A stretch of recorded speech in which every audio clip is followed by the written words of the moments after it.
in the last 100 years, we have really radically changed the way we're living.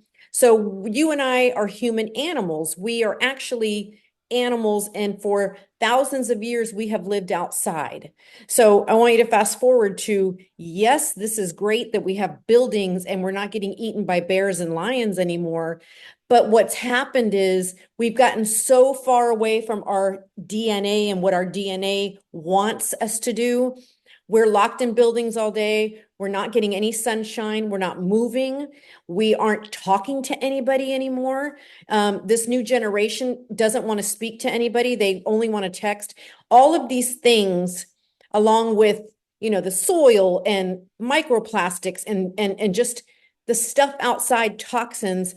This is why, with all of the modern medicine we are sicker than ever. So nobody thinks about that. They're like, I don't understand what's happening. Well, that right there is what is happening.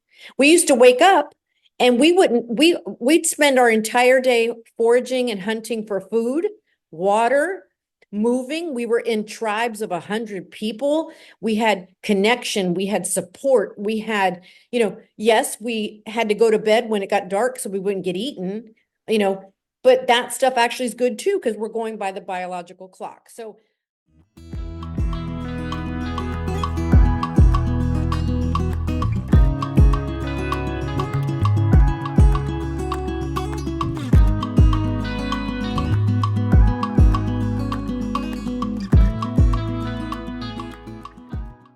welcome, everybody.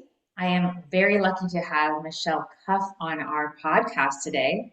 Michele is an author, a personal trainer, a mom, a grandma, and also my partner in crime here locally in Tampa. We met on Bloom TV, so she's a big fitness advocate, and we love talking all things nutrition, all things health, and our paths crossed so many times. I thought it was definitely time to have her on the podcast, hear more about her story, her origin story, and hear about the book, and just have a good conversation. So, Michele, welcome. Thank you for being here.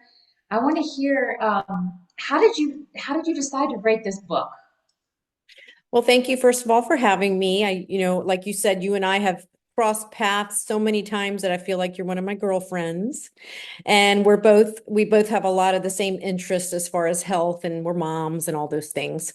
So thanks again. And this is going to be great. Yeah. So, what inspired me to write the book? Is that your question? So Yeah.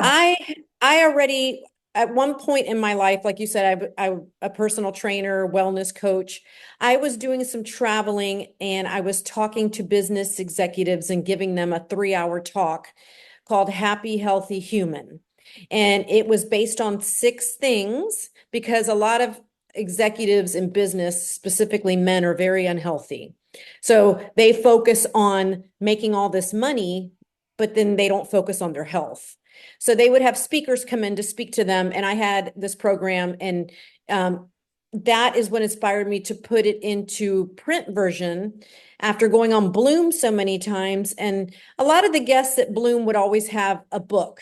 And I was sitting there one day waiting for my turn, and it just kind of was like, kept knocking on me, like, when are you going to write your book?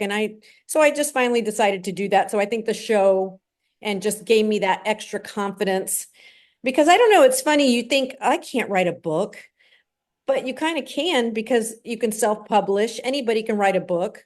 And, people, you think that nobody wants to hear what you have to say, but I think when it comes to the health crisis in America right now, I think people are starting to listen and they want help. I couldn't agree more. But let's focus on that because it is a crazy time, and Yes. I feel like if we can just help people, because I think that's our passion, right? We share that passion of Right. helping people. If we can just help people make a better choice, even if it's one meal a week or one meal a day, to just Right. do something maybe that they normally don't do, where they're eating so much processed food or not exercising. If we can Right. just help people to see that it's not as hard as I think everybody makes it out to be, right? Like it's not Right. as hard as And people make it. and I think it's good to start here to consider in the last 100 years, we have really radically changed the way we're living. So you and I are human animals. We are actually animals, and for thousands of years, we have lived outside. So I want you to fast forward to, yes, this is great that we have buildings and we're not getting eaten by bears and lions anymore. But what's happened is we've gotten so far away from our DNA and what our DNA wants us to do. We're locked in buildings all day. We're not getting any sunshine. We're not moving. We aren't talking to anybody anymore. This new generation doesn't want to speak to anybody. They only want to text. All of these things, along with, the soil and microplastics and just the stuff outside, toxins. This is why, with all of the modern medicine we are sicker than ever. So nobody thinks about that. They're like, I don't understand what's happening. Well, that right there is what is happening. We used to wake up and we'd spend our entire day foraging and hunting for food, water, moving. We were in tribes of 100 people. We had connection, we had support, we had, yes, we had to go to bed when it got dark so we wouldn't get eaten, you know, but that stuff actually is good too, because we're going by the biological clock. So this is where it's all stemming from. So if what I love about my book is that I try to give you the tips to enjoy the safety and the progression that we have, but you're also going to try to mimic that life as much as you can so that you can have the best of both worlds. Exactly. And it's also like your point is like being in tribes and having this community is Yes. just so lost right now. Everybody's on Oh, their and phones. it's like the most important thing is I call faith, family, community, connectiveness, and tribe. Those are five big words that we have completely lost. We've lost all faith, we've lost our family, we've lost connection. And that's not how human animals are meant to live. We're not supposed to, the average person only has like a few close friends, when we used to have, no matter what was going on in our lives, we had someone in our tribe right there that we could go to and get help. Now we're scared to ask anybody for help. So we're lonely, and those kinds of things. So that is a very important aspect. And so in your book, what do you tell people from that aspect? Like, how do they get started? Like, what's your first bit of advice? So I have six big tips, and then there's so much more, but the big six, and they're by order of importance of what is causing all of our sickness, cancer, heart disease, Alzheimer's. All of this stuff was not a big issue years ago. We were dying from other things. Okay. So the first thing on the list is stress management. Stress that's where 90% of every doctor visit in the US, we're tracing it back to stress. And stress is a good thing. We need that stress response. But the Right. average Wait, American, ninety yeah, percent 80 to 90%, you can Google it, of every doctor visit stems from stress. So the average American is sitting in 8 to 10 hours of stress a day, where it used to be just seconds or minutes, and then the stress went by and we were done, right? So stress is making us biologically sick. So, I address lots of things about stress and how to relieve stress. Number two is going to be sleep, and everything, the science behind sleep, why we sleep, why we're not sleeping like we should be. Sleep is the massive pillar of health, and people just think they can get away with not sleeping, but it's actually making you die way earlier than you should. So sleep is great. Of course, with me, things like menopause and all these things, and I give you tips because we really need to focus on sleep. Number three, believe it or not, before food or exercise, is hydration, water. Nobody's drinking water anymore. And that was all we were given on this planet, was water. And there's reasons for that. The creator gave us water because water is so important. So hydration. Then, of course, I go into nutrition, and, we're only supposed to be eating from two categories, plants and animals. And I break it down by carbs and fats and protein, and just kind of list the foods in nature. And if we could get back to, 80% of the time, getting back to that would make a huge difference, and what you should be cooking with and all these things. And then, of course, exercise. We all know that exercise, if we could put exercise in a pill, we would be billionaires if we could bottle that up. We need to exercise. We need to move, like I said, like we used to. We used to forage, so that's a lot of walking. And then the hunting piece would be like a HIIT training, weightlifting, those kinds of things. So about 3 or 4 days a week, we want to focus on moving our bodies and getting those maybe 8 to 10,000 steps a day if possible, right? And then the last one that no one thinks about is sauna and the science behind sauna therapy, sweating, what sauna therapy does. And it really, really, it's crazy to read about all the science behind it and how people who sauna regularly live much longer lives. So, that's what my book is based on. It's based on, there's nothing weird in there. It's all just nature. Unfortunately, I don't have anything in there for you that's a quick fix. Of course, there's wonderful things that you can add to that. I'm not going to go into GLP-1s, but if you were to do it the right way, sure, but regardless of whether you're taking a shot or not, you still got to do the work. So the work has to be done. And then, of course, the social connections. I have a chapter on menopause for the ladies and hormone replacement therapy, which I'm a fan of. And just I have 30 recipes in my book for you. Some vegan, some, protein. I'm an animal protein person. And I say that I'm half vegan because I do love my fruits and veggies and my seeds and all that stuff. So that's basically it. And my goal, because both of my parents I lost to what I call lifestyle diseases. My mom died of ovarian cancer. And I can tell you by just her life and the stress that she lived and how she lived, um, I think, not that I'm saying she gave it to herself, but I think that she could have totally avoided cancer. And then my father died of complications from alcoholism. So I feel like that both of their lives were cut short, and that kind of really inspired me as well to, I don't want to miss out seeing my grandkids grow up like my mom did. I'm very passionate about, I want to be here, and I want to not just be here, but I want to live my life in my older years with vitality and, you know what I'm saying, all the things. All the things. Yeah, Yes. I mean, those are really good reasons. I'm sorry that you lost both your parents. That's got to be Yeah, it was hard. tough within a couple years of each other. And I was only in my 40s, so it's kind of stinks that I've been kind of, I guess you would say I'm an orphan. It's kind of a funny word. But an orphan for a long time now. And it stinks. You only get two parents and you miss them. And I really didn't know a lot back then when this was going on. Uh, I was just starting to kind of go on my health journey. So, I wish I would have known more and I could have tried to help. The alcohol thing is also, very, and I have a whole chapter on alcohol. So, alcohol is something that needs to be addressed as well. There's can be a little bit of a place for it in your life, but not to the extent my father was doing it. He was a country boy, and boy, he loved his drink all my life. And God bless him. Yeah, I'm so sorry though. That's got to be tough. Yeah, it Um, is. what But it inspired me, so I guess I try to honor them. I'm like, okay, well, maybe something good can come out of it.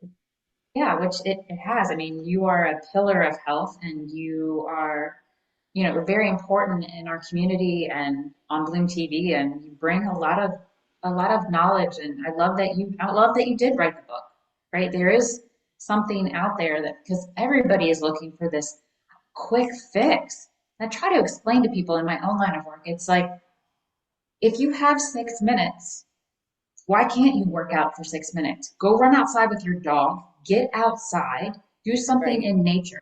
It doesn't mean you have to drive to the gym and get that Right. kind of workout in. Great, yes, if you can and you have time, great, but here's where you start, right? Like, let's just, like you said, get outside without your phone for 5 minutes. Yeah, and And get some sunshine and sweat a little bit and yes, move. It really right, makes you feel so good. Like there's something to be said about just this is why our inner person is longing for the nature. It's longing for the beach, for walks and all these things. We always feel good when we're outside walking or we're at the beach. There's reasons for that. it's in our DNA, it's in our biology. So I think people just they get in a rut and they're chairs working all day, and then they come home and they are tired, but they're tired because their bodies aren't moving. Right. Um, and vitamin D is life. I mean, I don't have a whole chapter on the sun, but I sure could have made one because the sun, I know that we're being told not to go outside, that we're all going to die of cancer. I have a hard time believing that whoever created this world, I believe it's God, but there's no way the sun with, I mean, animals always gravitate and go to the sun. We're supposed, I'm Right. not saying to burn, but vitamin Right. D, the hormone in it, it's life. So 15 to 20 minutes a day, if you can. It's important to get sun in your eyes along with your skin. There's photoreceptors in there. Soak it in, get it in. You're going to feel so much better. And that is one of my big tips to sleep is the sun. So if you go to the Yep. beach all day here in Florida, tell me how great you sleep that night. You're going to sleep Yep. like a rock because you're at the beach And, all day. and it sets your circadian rhythm. So it's like it tells your Yeah. body, hey, time to be awake. And then when the sun Yes. goes down, it's time for rest. It's like Incredible. that's the way this all started. Yep. Yep. It's true. And I think we forget about that. We do forget people, and some people just don't know, especially this younger generation. I think that they just, like, I didn't know a lot of this stuff growing up. You know, I didn't know we ate terrible when I was growing up. I mean, just terrible. I lived on Cheetos and Kool-Aid and all that stuff. And now I'm like, I can't believe I ever even put that stuff in my body. Yep. Um, so, and I have a passion too for the kids because I think the kids now are all obese. It's gotten terrible. They're all overweight. They're depressed. They're anxious. A lot of this stuff, and I'm not saying all of it, but I would say a big chunk of it is lifestyle. Don't you Yep. agree? 100%. Yep. I know from my own daughter, just being on her phone all the time while she's eating and not Yeah, paying attention to what she's eating. And in right. 5 minutes, she's done with a meal that should have taken 15, 20 minutes to eat. It's just I know, fast, fast, fast, fast. and the phones are so great for some things, but man, they're just terrible. Even I have to like talk to myself, and I'm like, I got to get off my phone. I got to Yep. set this thing. And my one of my rules is for myself is when I go on a walk every day, I never take my phone with me. I just leave it and I just want to look at everything, hear the birds, hear the noises. It can wait till I get back. So that's a 100%. good tip. Yeah. Yeah. I'm trying I'm trying. I haven't I'm not completely living by it, but to not have any phone time from 9 a.m. or 9 p.m. to 9 a.m. It's hard Yes. because of some of my business I do overseas. So there's some emails that come through Right. like at 10 o'clock at night, and I'm like, oh, but I have to answer them. So sometimes it's hard, but I'm trying You to should be adopt in it. bed by 10 o'clock. You should Well, be in bed, Aaron. I am. I am. Okay. I probably 10, Yeah. 10:30, right around there. Yes. Okay. No, As long as sleep is very important to me. yes. And you're so active. I know you sleep good, probably. So it's very important. And I'm trying to think, I want to just say that food, what you're eating and putting in your body is so important. Like I can't stress that enough. Like the processed foods and the fast foods and the seed oils and all of these things. Gluten is making everybody really sick. So one of the things also that has thrown me on this journey is I started getting vertigo in my early 40s. And I think it was right around the time my mom was diagnosed and I was raising my kids. And I think it was stress that kind of turned all this on. But I would get these bouts of vertigo that it was just, I don't know if you've ever had it, or I'm sure some of your listeners probably have, but vertigo is just debilitating. It's awful. And I still get bouts of it sometimes, but they're not as bad. But there's a lot of different things that I went to doctors, to make a long story short, none of them could help me. They just basically said I had to live with it, which I was like, I'm a big believer and there's a reason for everything. So I had to manage my stress. But one of the things that I did was I cut out gluten and dairy because gluten and dairy are just the way that they're processing dairy now, cow's milk isn't like off the farm, raw, it's totally different milk. It's got hormones, they're doing all these things to it. So that's making us sick. Gluten is making us sick. Oh my gosh, gluten is just terrible. So those are two big ones that I felt like when I got rid of, and of course, lessen my sugar and my drinking and all that, the vertigo got way less and the bouts weren't as bad. So those would be two big ones I would start with if you're trying to clean up your diet. And of course, And they're also very inflammatory. yeah. Oh, inflammatory. I mean, just for your gut, everything. And your gut and your brain are connected. So if your gut's a mess, your brain is not no bueno. And we know that Alzheimer's, dementia, all of these things are skyrocketing. So, everything is connected. It may take some work for you to get there. Like you have to do it little by little, but it's so worth it just to feel good. And, of course, I'm feeling my age some days and things like that. But for the most part, I feel great all the time. I'm in my late 50s and I feel like I did when I was in my 30s now, just because it's like not a full-time job, but you're always thinking about your health and what can I do today or tomorrow to make it even a little better as we get older. And I think that people think that as you age, you're supposed to start slowing down and do less and sit. No, it's the opposite. Like we're supposed to be lifting more weight. We're supposed to be walking more. We have to make an effort to keep these bodies moving. So when you're telling grandma to just sit on the couch and not move, it's actually not good for her. Like you should be going on walks with her. And Yes. older people too are told, oh, just give them whatever they want to eat. Give grandma all the cake she wants. Again, these things they're not correct. They're actually should be the opposite. And my favorite saying from, I don't know if it was one of my podcast guests or just somebody that I follow, but this girl, I think she's an athlete, younger, but she it really stuck with me. She says two of her sayings were, "You are where your feet are, and a body in motion stays in motion." And it's so Yes, true. Yeah, the more you true. sit and are sedentary and not moving, the harder it is for your body to stay in motion. It's very Yes, logical and a simple statement. And I always tell people, like, get up and move. You don't have to drive to the gym. Just go walk outside. Go walk to your right. mailbox. Start there, right? Walk down to Yeah, the end of the street. park your car on purpose far away when you go to Walmart or Target or something. Don't look for the space close to walk. Make yourself walk. And walking is a great tool. It is a basic tool that every human should be doing, but some people aren't even walking. So, I feel like I'm in a bubble and you probably do too, because we're always in the gym or we're always around fit people. But when you go out in the general public, you see how just in bad health everybody is. And it really is a crisis. Like they're predicting the numbers as the decades go by, things are going to get way worse. It's just incredible to me.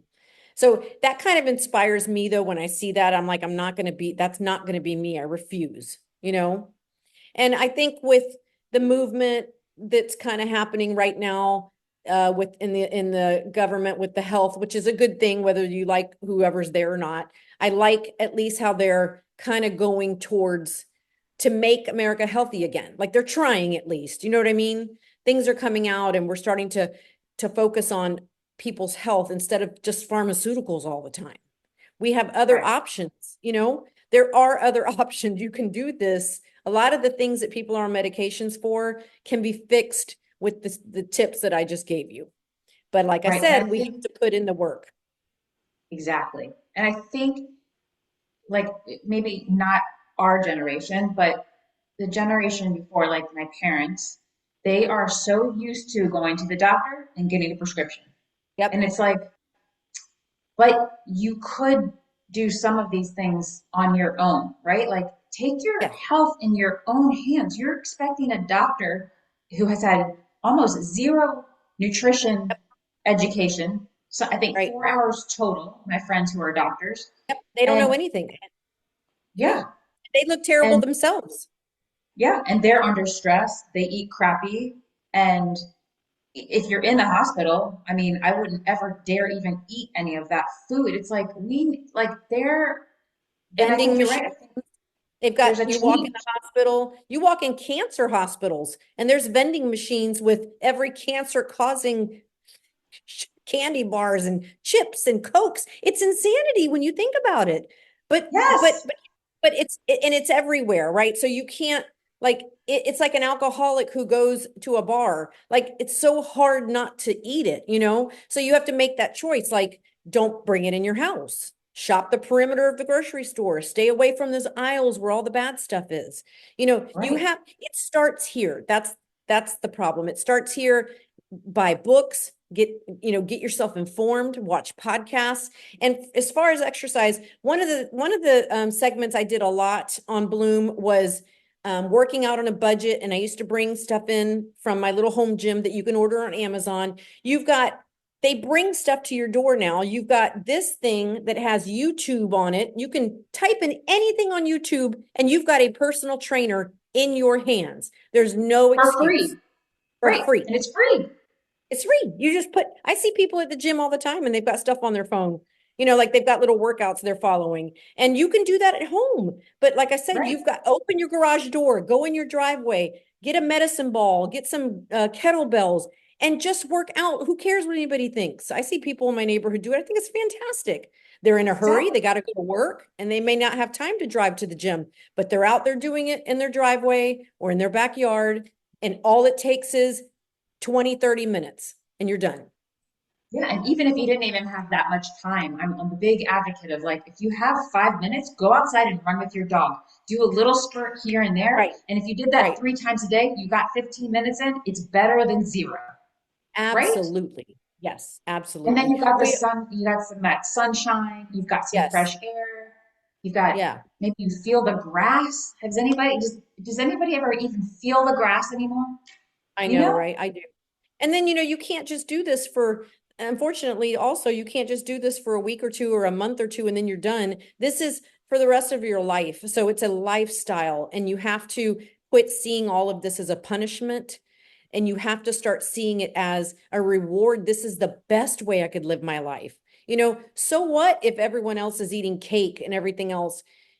You don't, why is that something we need? Like it just kind of like is so strange to me that we don't see and we don't value our bodies.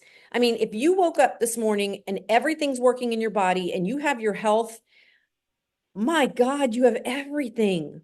I mean, Yep, like they say, you don't have, once you lose your health, that's the only problem you have. You know what I mean? yep, You think you have all these problems until you get sick. right. And I'm telling you, the autoimmune diseases and the sickness and the cancers and this and that, it just comes on like this. Like my mom, one day she was fine. The next day she just wasn't feeling right. Something was wrong. And there your whole world comes crashing down. So it's not, and I don't like people, I don't want anyone to think I'm lecturing them. I just have a passion for people that they could see that our DNA tells us that we should be living to 100 before disease starts.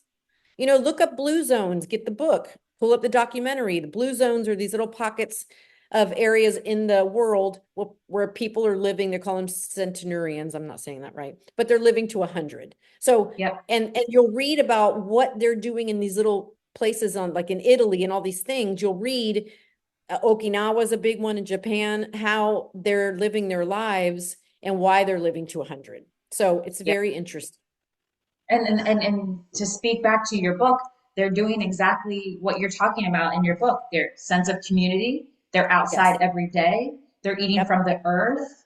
I mean, it's they have faith, they have friends, they're moving every day and they're getting that vitamin D, they're Yes. sleeping. And they see the elderly in their families as these they're like the wisdom of their family and they're celebrated and they have them living there with them. It's such so different here in America. We kind of Yeah, see old people as like they're just no good anymore and we kind of right. put in homes and sometimes you have to do that. I know that. But I'm saying you'll notice that in those communities everybody's living together and they love them and they take care of them and these old people are moving more than 20-year-olds here in America. They're gardening, they're climbing up hills. I've been Right. to Italy, I've seen them. They're walking uphill with three bags of groceries and they look like they're 90 years old. And Yeah. you're like, My wow, my grandmother joined the gym at 93. that's incredible. She lived 1 week shy of 99. And from a very, I think that's why Wow. I'm so into fitness is because Oh my gosh, when I that's great.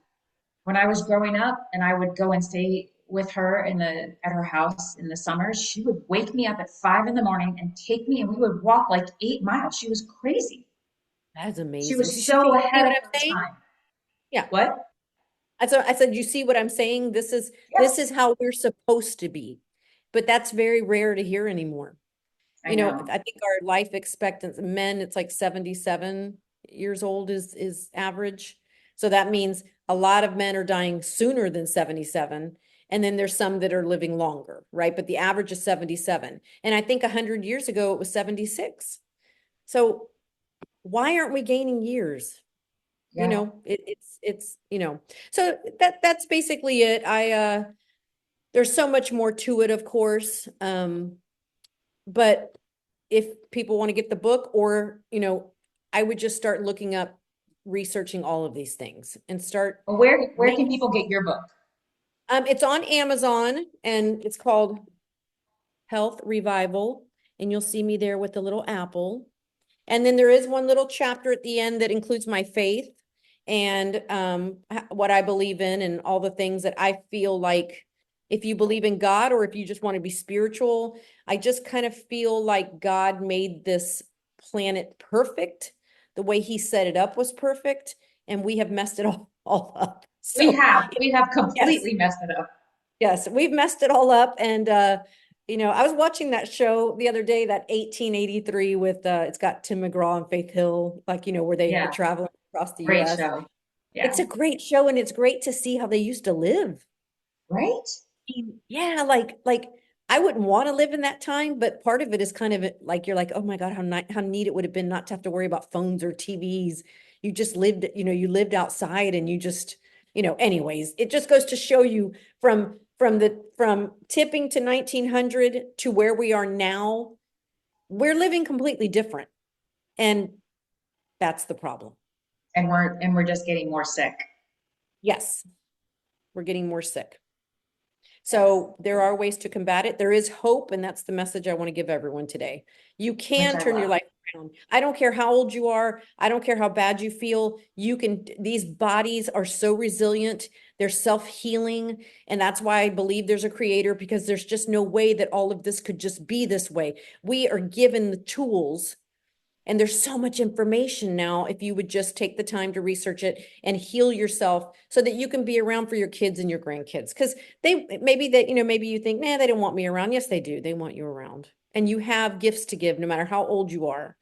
And as we get older, we're wiser and we have information. And so we don't want to cut our lives short. Don't you agree? Exactly. 100%. Yes. 100%. And I'm just like you, I'm so passionate about getting people healthier and it drives me. And when I see little changes that people have made, maybe because I gave them a tip and it's like they come back to me and they tell me, "Oh my God, my joints are hurting less because I gave up the dairy." Or I'm sleeping better because I cut my caffeine back at a certain time and I put my phone away. It's like all these little Right. things that can help to just lead to bigger and bigger things, but you have to know where to Right. start. And I think having your book, The Health Revival, is a great toolkit for somebody. Thank Can you. they all, and where else can people find you on Instagram? Yes, Instagram, I'm Michele Cuffe Fitness. So one L Michelle, and TikTok. But I seem to do more on Instagram for some reason. I don't know why. Yeah, it's my channel of And choice. Facebook. Well, Facebook is more like, I feel like it's more like your family and friends and stuff. Whereas Instagram is more like your, work and all those kinds of things. yeah, we'll make sure we include all of Okay. ways to get a hold of you and where to order your book and any Yeah, and other I put a information. lot of my workouts in there, like off, the stuff that I'm doing at the gym, because I'm very passionate about women and strength training. And, look at your arms. Wowza. Look at Aaron. When Aaron walks in the room, all you see is those arms. You're like, she's got the arms going. But, it's like you can build muscle in your 50s and 60s. You can look, and not that you have to, not aesthetically, we have to look so great, but just there's something called muscle-centric medicine, and it basically is saying the more muscle you have, the more you can survive anything and the longer you will live. Or muscle is the organ of longevity. So That's really good. I like that. I like that we're going to end on that note. People should realize that the more muscle you have, what's called muscle, what did you call it? Muscle. muscle-centric medicine. So Love that. you're decentering men. I'm just kidding. And now you're putting muscle into that area. I'm just joking. No, so you're centering your health around how much muscle you have, because muscle is what's going to keep you strong and moving, especially your legs. Your legs are your most important, biggest muscle group. And there's reasons for that, because we want to be able to get up out of chairs. We want to be able to squat when we're old and all those things. So weight training is something I would recommend for anybody, man or woman, imperative. Yeah, 100%. Okay. 100%. Well, thank you so much for being here. Thank you for having me. I I appreciate really you. enjoyed talking to you. Thank you, Erin.